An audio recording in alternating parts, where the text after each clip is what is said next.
Thinking of there's 5 guys here at that one table. Right.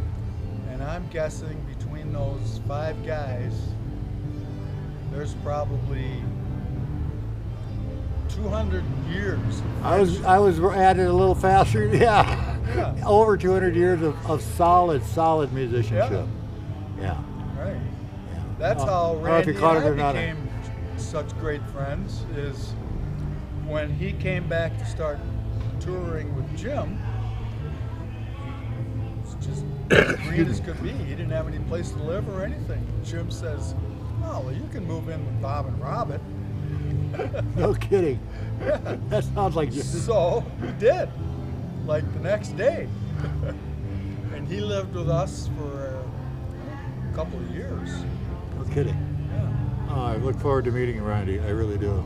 Yeah. So, Jim had high praise for both of you as we had talked. And so this is an honor to me to be able to. it was, I mean, we had 2.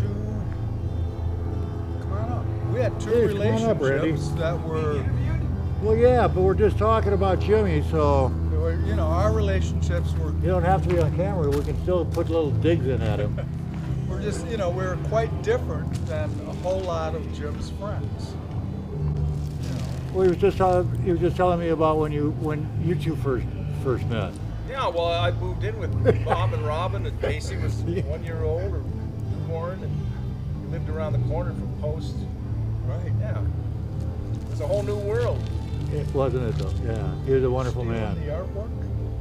Oh my God, isn't that That's our beautiful? first promo picture. Okay. Best Fishes. Debbie Hastings took that. All right. You walked Yeah. into that photo session and met Mike Dowling, Sherry Alexander, and Paul Black. They were sitting on the couch in the Bottom living room. feeders. They had all the windows, curtains drawn. It was like How old were you in that photo, Randy? 23, Were you 23? something like that. 23.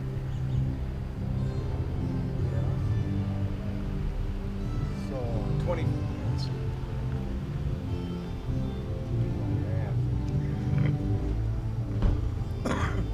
Oh, I'd have to ask how old you were. well, that would have been 79 or 80. No, I met him in 80. I moved in with you in the winter of 81 or December of 80. Okay. 20. He is 26. And you and Jim had just started playing together at that time? Yeah, we did that record, That Earl of Old Town? Is Ship that? Shape. No, he Oh. wasn't on the Earl of This is Old. I'm live sorry. at the Charlotte's Web. Oh, no kidding. And then I I have started seen that. touring with him. That was January of 81. So I was with him all of 81, all of 82 through June of 83.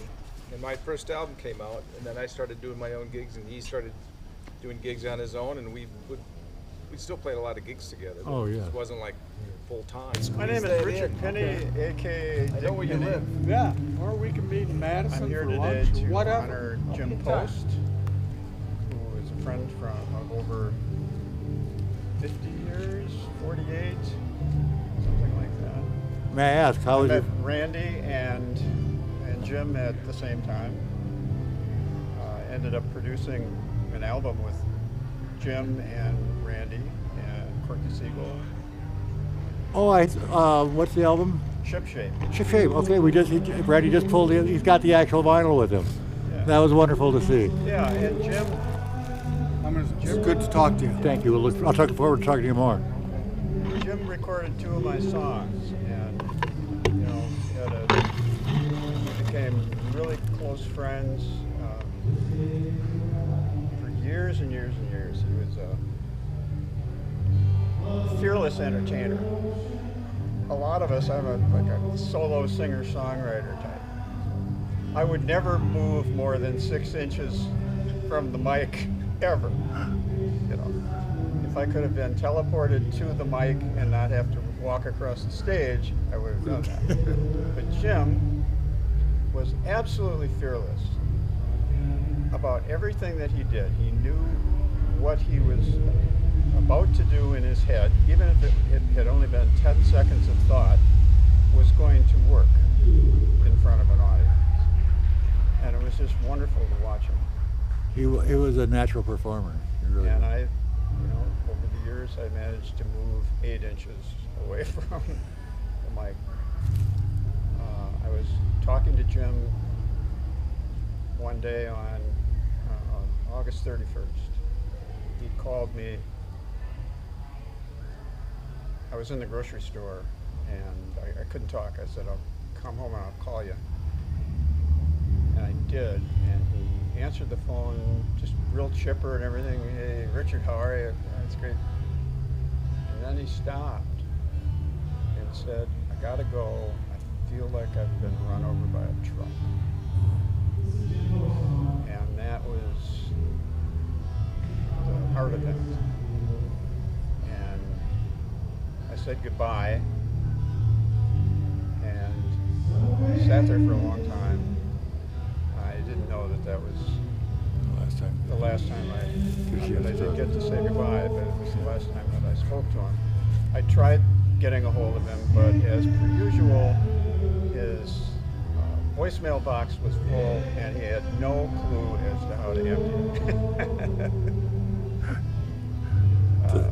Periodically, myself or Bob Postel, if he talked, we would have to call I don't know if they're at the care facility, the nurse's station or something, Right. and say, would you go help Jim clear out his mailbox so his friends can get a hold of him? No. Jim was a dear friend. We talked every 2 weeks or so, and always said I love you at the end. That's To each wonderful. other. And I don't have many male friends that I say that to. Right. It seems to be easier to say it to females for whatever reason, Yeah. No, masculinity, at risk. But I love you, Jim. I love you, Richard. It's never I love you too. That's my story.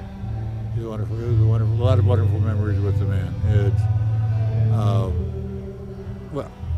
like I say, at some point we're all going to get down to those little devil stories that Jim's told me over the years. Uh-huh.